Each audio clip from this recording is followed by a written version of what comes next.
यीशु सहाय praise the Lord. आप सबों को वचन सुनने के लिए हार्दिक स्वागत करता हूं। अक्सर हम देखते हैं मंत्री लोग कहीं भी जाते हैं अपने साथ में उनके सुरक्षा बल रहते हैं।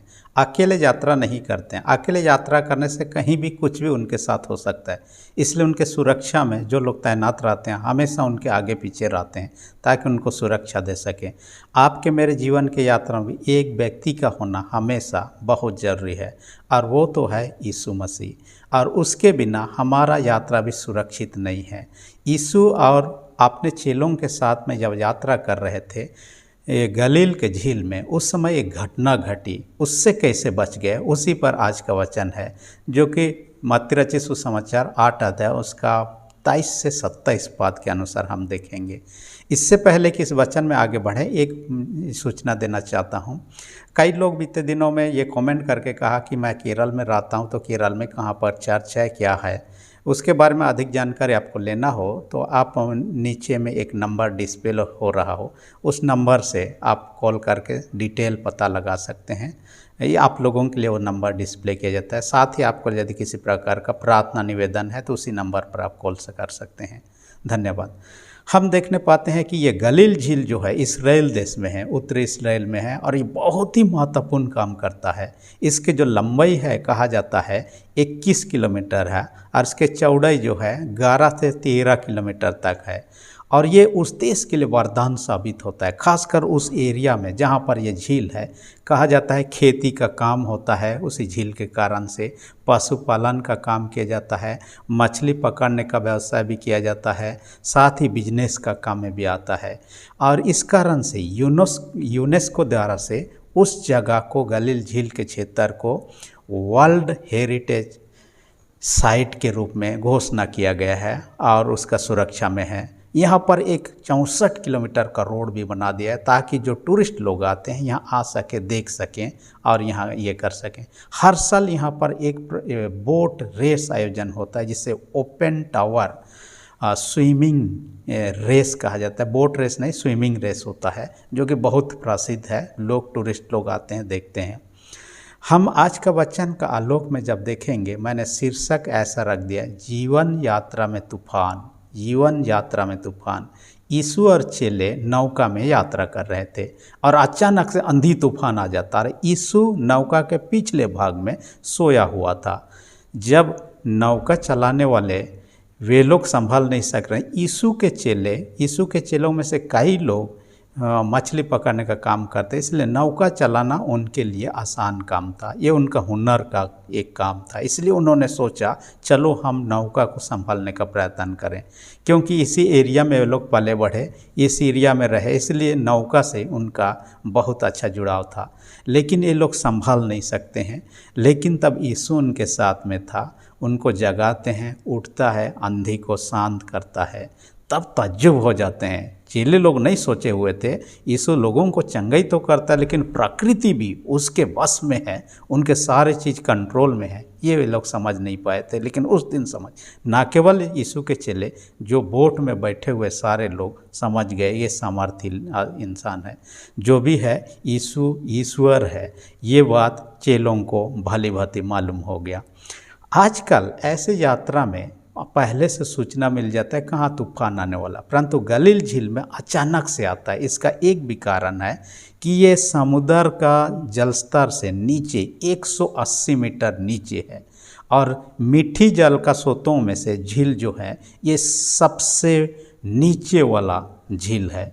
और कहा जाता है कि यहाँ अचानक से आंधी तूफान आ जाता है। बीते 1992 में भी इसी प्रकार का आंधी तूफान आया और 10 फुट ऊंचा लहर सब उठा और कई तबाही को किया, जो भी रहा। लेकिन आजकल ऐसे यात्रा में क्या किया जाता है कि लोगों के पास में नौका में लाइफ जैकेट होता है, और ये रखना ज़रूरी हो जाता है गाइडलाइन के अनुसार में, ताकि लोग जब डूबने लगे नौका तो उस लाइफ जैकेट को पहन लेंगे तो डूबेंगे नहीं, वो पानी के ऊपर में ही तैरते रहेंगे, तब तक कोई उनको बचाने आ जाएगा। बड़ा सीप हो तो लाइफ बोट होना ज़रूरी है, और ये लाइफ बोट ना हो तो कई लोग डूब के मर सकते हैं। एक घटना को आप याद करेंगे, टाइटैनिक के बारे में कई बार आपने चर्चा सुना होगा, जो 100 साल पहले 1912 में समुद्र में डूब गया। इतना विशाल जहाज ताकतवर था, लेकिन बर्फ़ के चट्टान से टकराया और धीरे धीरे धीरे धीरे 2-2.5 घंटा के बाद में वो धीरे धीरे समुद्र में डूब गया और कई लोग उसको देखने के लिए जाते रहे हैं। जो भी रहा, लेकिन इसमें एक चीज़ की कमी रही। इतना बड़ा शिप में लाइफ बोट होना बहुत ज़रूरी था। लाइफ जैकेट तो होना, लाइफ बोट होना ज़रूरी था और नियम के अनुसार में उसमें 64 लाइफ बोट होना चाहिए, ताकि उसमें जो 3.5 से 4 हज़ार लोग भी यदि बैठते हैं पूरा फुल, सारे लोगों के लिए सफिशिएंट हो सके। लेकिन इस जहाज़ में, इस शिप में क्या किया गया, सिर्फ 20 लाइफ बोट को रखा गया था और 20 लाइफ बोट में 1178 लोग ही बचाए जा सके। बाकी लोग मारे गए, यानी कि उनको बचाने से पहले डूब के मर गए। यानी यदि वहाँ पर लाइफ बोट होता सफिशिएंट तो वे बचाए जा सकते थे। इन्होंने अपने साथ में ना रखना बहुत बड़े नियम के विरोध में किया, गलती किया और काफ़ी लोग, ना केवल कैप्टन, बाकी लोग भी अपना जान वहाँ पर खो दिए। जो कुछ भी रहा, हमारे जीवन की यात्रा भी लाइफ बोट हो ना हो, यीशु का होना जरूरी है। यीशु उस दिन ना होता और यही चीज़ होता तो उस दिन क्या होता हम नहीं जानते। नौका में पानी भर के डूब जाते। जो लोग तैर सकते थे, हो सकता है कई किलोमीटर, मैंने कहा उसका चौड़ाई है 11 से 13 किलोमीटर, कितने अंदर में था हम नहीं जानते हैं, तैर के निकल सकते थे और अधिकांश लोग डूब के मर सकते थे। इसलिए यीशु का उनके साथ होना उनका बचाव के लिए। आपके मेरे जीवन में हर दिन, हमारा जीवन यात्रा के समान है। जैसे एक तरफ से नदी का दूसरे तरफ यात्रा हो रहा है, हमारा जीवन भी यात्रा के समान, जन्म से मृत्यु तक चलने वाला हर दिन हम करते रहते हैं। और आपके मेरे साथ में यदि यीशु हो, बड़ी तूफान आंधी के समान समस्या, मुसीबत, बीमारी, कई प्रकार के असफलता, कई प्रकार के गरीबी, कई प्रकार के बीमारी आए तूफान के समान, तो भी यीशु उन सबों को शांत कर सकता है। इसलिए हमें उनको पुकारने की आवश्यकता है। वो हमारे साथ रहेंगे, हम निडर चलेंगे, आगे बढ़ेंगे। इसलिए दाऊद को देखिएगा, भजन संहिता 23 अध्याय 4 पद में कहता है, चाहे मैं घोर अंधकार से भरी हुई तराई होकर चलूं तो भी विपत्ति से न डरूंगा, क्योंकि तू मेरे साथ रहता है। प्रभु उनके साथ में रहता है।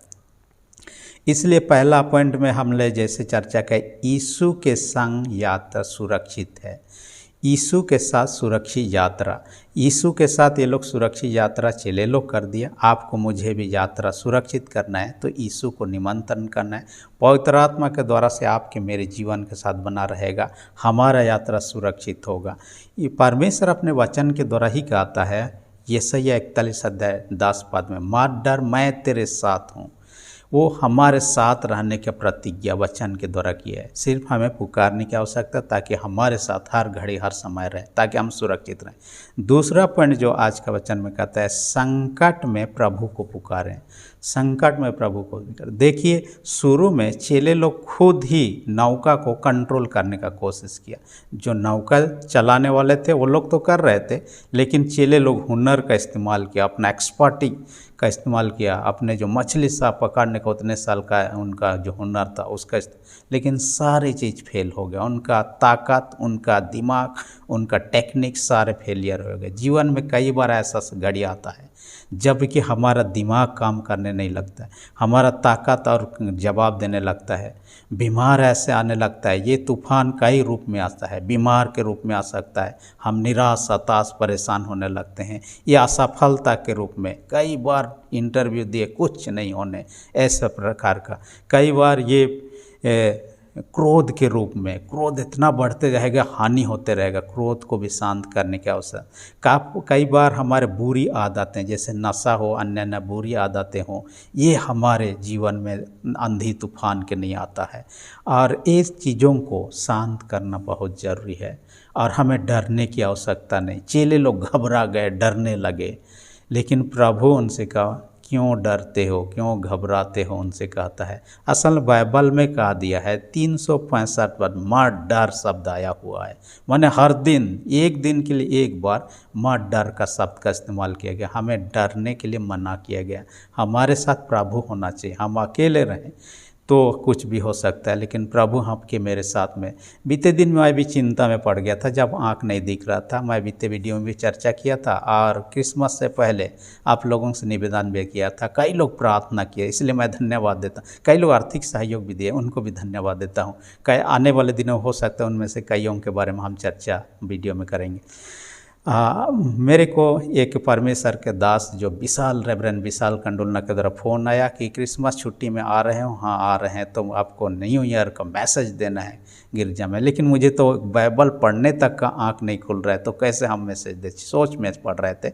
मैं एक जवान से संपर्क किया, आदित्य टोपनो, और उनसे कहा कि मुझे टैबलेट आपका दे दीजिए, कम से कम जब प्रीचिंग के दिन के लिए टैबलेट में बड़ा बड़ा जूम करके मैं पढ़ूंगा, क्योंकि वचन तो पढ़ना होगा, उपदेश से पहले मैं उससे पढ़ूंगा। लेकिन परमेश्वर का योजना को देखिए, उसी दिन से उपदेश जो करना था, उस उपदेश को प्रोजेक्टर में डिस्प्ले करना था, और मंडली के लोगों के द्वारा 2.5 लाख देकर एक बड़ा प्रोजेक्टर खरीदा गया था। और उस सेवक के द्वारा से मुझे जब कहा गया कल, मैंने कि उसका पूर्व संध्या पर आपको ये करना हो, और ये पहली बार डिस्प्ले हो के लोग भी देखेंगे आप क्या उपदेश करें, कौन सा वचन पर।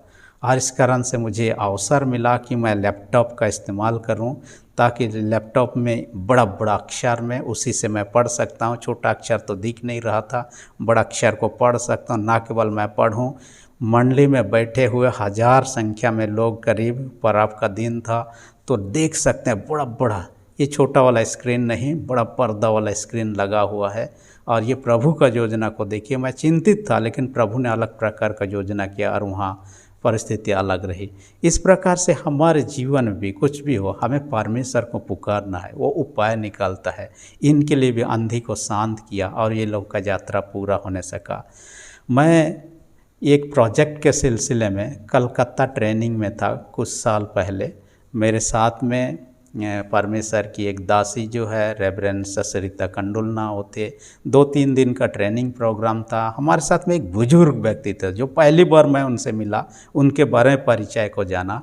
और वो व्यक्ति MM होरो नामक, और उन्होंने अपने जीवन काल की घटनाओं को बताया। जब वह सरकारी नौकरी में था, रिटायर होने से पहले मध्य प्रदेश MP में उनका पोस्टिंग था। सरकारी नौकरी के अलावा प्रभु का सेवा छुट्टी का दिन में करते थे, ताकि संडे का दिन जब आता, वहाँ जो लोग रहते हैं उनके बीच में परमेश्वर का वचन को बांटने का काम करते। लेकिन कई लोगों को ये रस नहीं आया, उन्होंने उसे मना किया। आप मना नहीं होते हैं तो यहाँ छोड़ के चले जाइए, नहीं तो आपको जिंदा यहाँ पर दफना देंगे, यानी रहने ही नहीं देंगे। और उन्होंने अल्टीमेटम भी दे दिया, एक 15 तारीख का डेट, आप इस दिन तक में या तो छोड़ दीजिए ये काम, या तो शहर छोड़ के चले जाइए। इन्होंने कहा कि मैं मुश्किल से नौकरी पाया हूँ, इसको छोड़कर कैसे जाऊँ। लेकिन परमेश्वर का वचन बांटने का काम भी मेरा कर्तव्य है, इसको कैसे छोड़ूं। जिस दिन आया डेट, उस दिन उन्होंने प्रार्थना किया, अपने बाइक निकला, जाने लगा। जाते समय ये बदमाश लोगों का गिरोह जो था, उन्होंने कहा तू तो जिंदा तो जा रहा है, वापस जिंदा वापस नहीं आने पाएगा। और वो चला तो गया ऑफिस, या ऑफिस का काम ख़त्म हुआ। जब छुट्टी होने के बाद वापस आने लगा, तब उन्होंने प्रार्थना किया, प्रभु आप मुझे सुरक्षित रखिए। जैसे ऑफिस निकला, कुछ ही दूर पहुंचा था कि एक व्यक्ति ने लिफ्ट मांगा, और उस व्यक्ति को अपने बाइक में लिफ्ट दिया। लिफ्ट के सहारे जब आगे जा रहे हैं, उस व्यक्ति उसी के साथ में था। जब वहाँ पहुँचा जहाँ ये बदमाश लोगों का गिरोह थे, जो उनको वार्निंग दे चुके थे, उन्होंने देखा तो उन्होंने कुछ नहीं बोला और वो आगे पार हो गया। लिफ्ट लेने वाला व्यक्ति भी उतर गया अपने जगह पर, ये व्यक्ति अपने घर चला गया। इनको लगा ये लोग तो इतना डरावना बात पहले क्यों मेरे पर कुछ भी नहीं बोला, अभी ना ही हमला किया।